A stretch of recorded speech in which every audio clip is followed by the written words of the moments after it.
actualmente sigue en medio de una crisis sociopolítica, con una disminución considerable de la protesta ciudadana por la alta criminalización que existe a lo interno del país, ¿verdad? A todo aquel intento de organización y protesta pública frente a las políticas del Estado, ¿verdad? Sumado a esto, se nos suma prácticamente lo que es el caso de la pandemia COVID-19 y que viene aún más a agudizar toda aquella acción de defensa de los territorios, sobre todo de la defensa de los derechos humanos de la población vulnerable frente al extractivismo.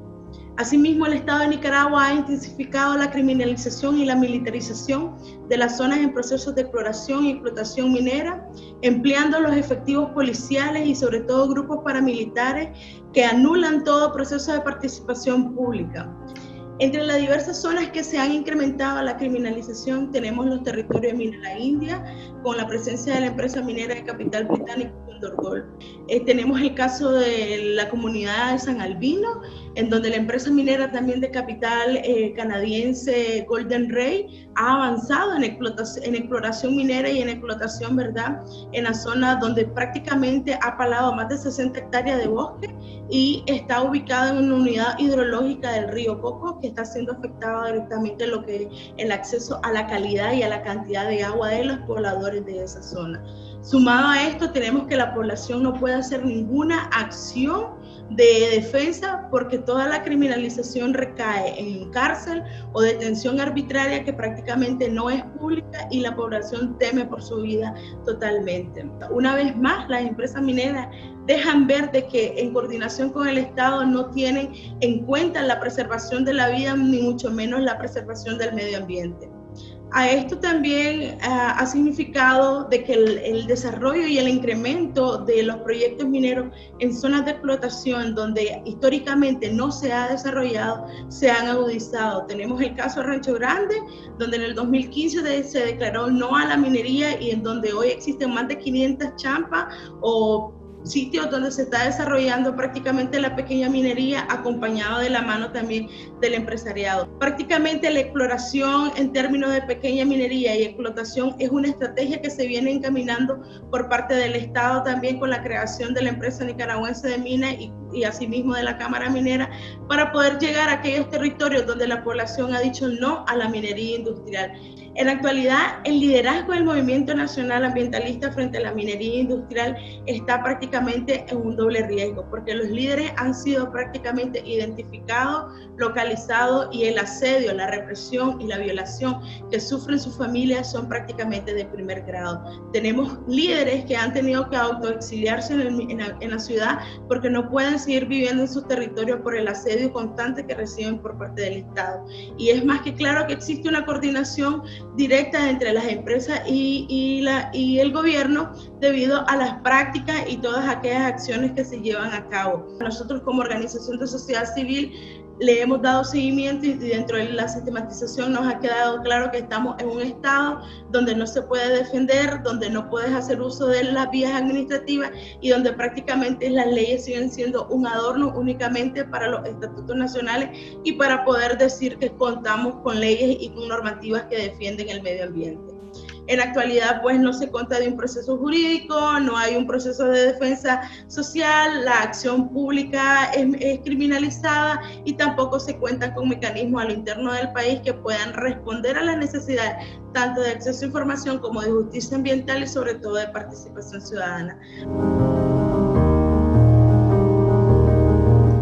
Una característica del actual gobierno en El Salvador de Nayib Bukele es que ha sido antagónico con otros poderes del Estado, es decir, ha habido choque entre órganos de Estado, lo cual no permite resolver problemáticas que afectan el día a día de la población. Entonces, la lógica de la presidencia ha sido concentrar poder. Vemos una actitud permisiva del gobierno, de las autoridades. Parte en que hay leyes ambientales que ya son vigentes, que deberían de aplicarse por la autoridad y no lo están haciendo, bajo la excusa que están atendiendo el tema de la crisis de COVID. En esta coyuntura de crisis se puede ver como en el tema ambiental los destructores ambientales no están en pandemia, ellos no están en cuarentena, ellos han seguido realizando actividades encaminadas a dañar el ambiente y afectar la vida, la calidad de vida de la población. Acá en El Salvador efectivamente hay agroindustria que tiene una lógica extractivista, específicamente la caña de azúcar, por ejemplo, que destruye bosque, usurpa bienes naturales como agua, suelo, destruye la biodiversidad, y ellos no han estado en cuarentena. Ellos han estado bajo la lógica de que esa agricultura, aunque no produzcan alimentos, han seguido trabajando y han estado destruyendo los bienes naturales. Entonces también se ve esto más grave porque los líderes y lideresas que históricamente han cuidado el bosque, han cuidado el río, pues están encerrados en sus casas a causa de la pandemia de COVID. Entonces estos destructores ambientales han estado trabajando a sus anchas, usurpando agua, contaminándola, y sin duda esto es peligroso de cara a la calidad de vida de la población. Y aparte de estos aspectos, no se le ha dado ningún seguimiento ni atención al impacto de la minería transfronteriza a El Salvador y bueno, a los bienes naturales de El Salvador. A pesar de que como movimiento social hemos estado exigiendo que el gobierno pues se siente con sus pares de Guatemala, de Honduras, para hacer una gestión adecuada de las aguas compartidas o las aguas transfronterizas. En marzo de este año, y bueno, se ha estado impulsando en estos últimos días, una propuesta de flexibilización de permisos ambientales, de permisos de construcción acá en El Salvador, bajo la lógica de que del tema de activar la economía, bajo la lógica de que con el COVID pues hay necesidad de hacer cementerios, pero tratando de que todo tipo de regulación cultural o de protección de bienes culturales, de protección de bienes ambientales, pues sea pasado de largo. Pues ahora es facilitémosle el camino a los destructores ambientales, que no pidan permisos al Ministerio de Cultura, que se le dé más fácil el permiso en el Ministerio de Medio Ambiente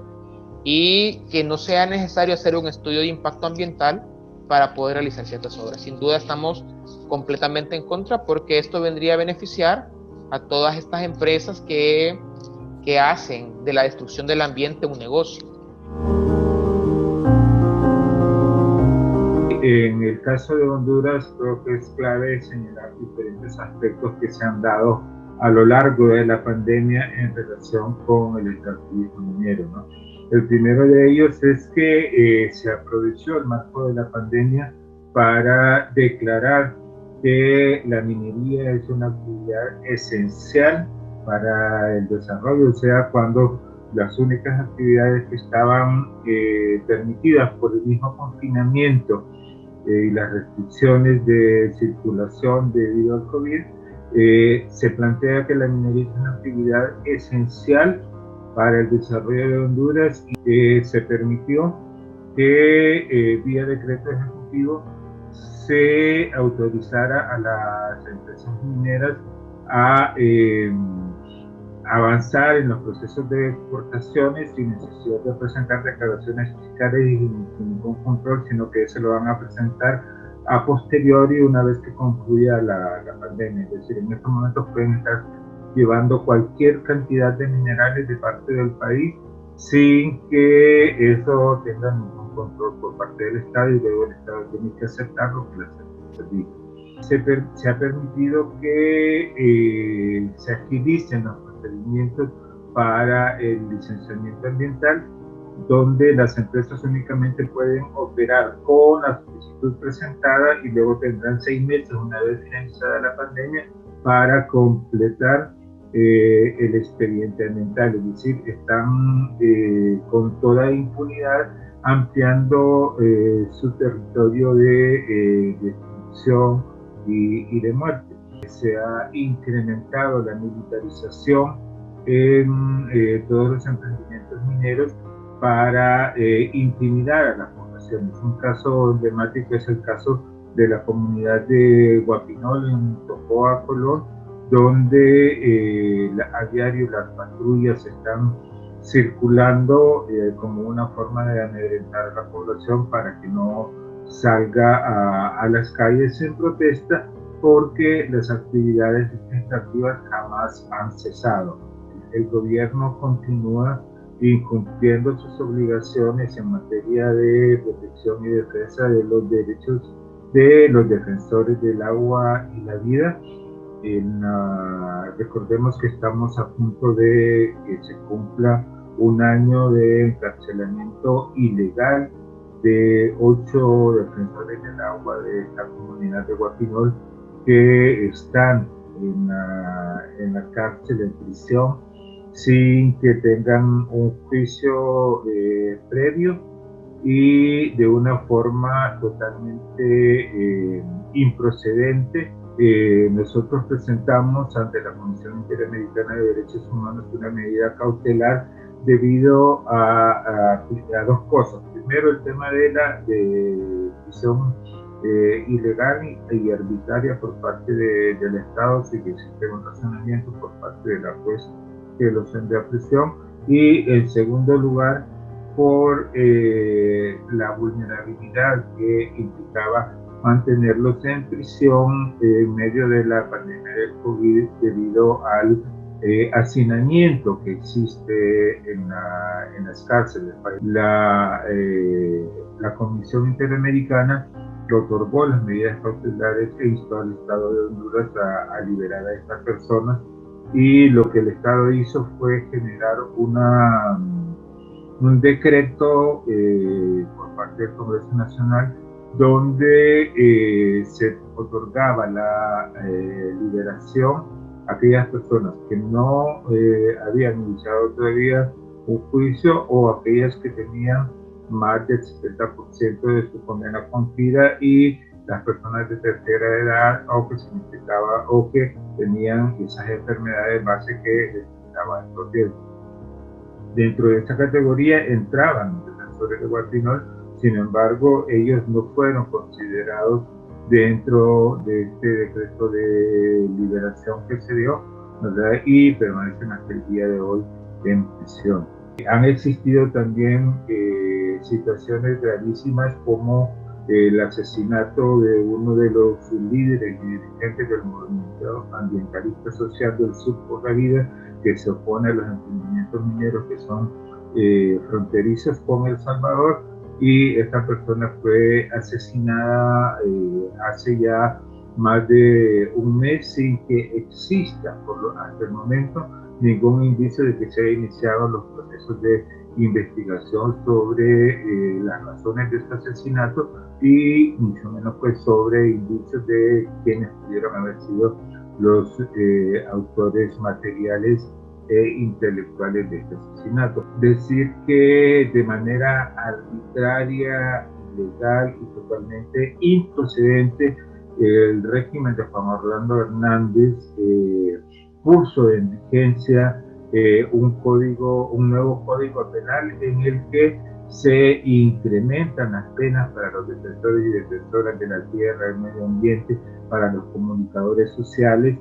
al mismo tiempo que se reducen las penas para aquellos que cometen crímenes como corrupción o daños al patrimonio público. Es decir, los delitos cometidos por los funcionarios públicos han sido reducidas las penas, y por el contrario, los supuestos delitos que son acciones de defensoría, pero que el Estado tipifica como delitos, inclusive hasta el grado de tipificarlos como terrorismo de Estado, la defensa de los territorios y los derechos naturales, a esto se incrementan las penas. Entonces, hay un proceso de criminalización y debilitamiento deliberado de las organizaciones que hacemos más resistencia al régimen ilegal de Juan Orlando Hernández, y que está aprovechando la pandemia pues para no solamente criminalizar a los defensores y defensoras, sino también para exterminarlos, aplicando esa política de aprovechar el confinamiento, donde hay pocas posibilidades de que las personas y los defensores de derechos humanos se puedan movilizar para ejercer las acciones de defensoría, y de esa forma pues eliminar a los líderes que implican o significan mayor oposición al modelo extractivo que se está implementando aquí en Honduras. Actualmente en Guatemala, que es nuestro caso, el denominado Pacto de Corruptos está integrado por el Poder Ejecutivo, el Poder Legislativo y la Corte Suprema de Justicia. 3 poderes coludidos en buscar la manera del impulso de leyes regresivas y de atacar a las dos únicas instituciones garantes en la defensa de los derechos humanos, que es la Corte de Constitucionalidad y la figura del Procurador de Derechos Humanos, que es el licenciado Jordán Rodas. Llegamos a esta etapa en donde, gracias a la pandemia, estamos presenciando golpes de Estado técnicos, es decir, la apropiación de los poderes del Estado por parte de los intereses económicos. Tenemos una serie de megaproyectos que están contenidos en planes supuestamente de desarrollo,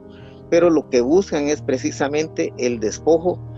del factor que es determinante en esta crisis, que es la certeza de la posición jurídica de la tierra. Estamos en una crisis económica de recesión que va a significar por lo menos unos 4 años de recuperación para que ese capitalismo logre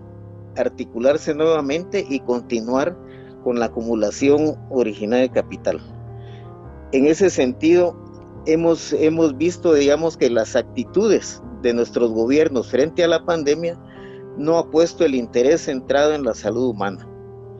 Siempre esta crisis le significó el espacio de tiempo necesario para estudiar la forma de reiniciar el sistema. Y eso ha significado, pues, que todos los avances en derechos humanos están siendo atacados precisamente para crear un escenario que les permita el control de la población, el control del territorio y sobre todo la hegemonía nuevamente de los militares en Centroamérica.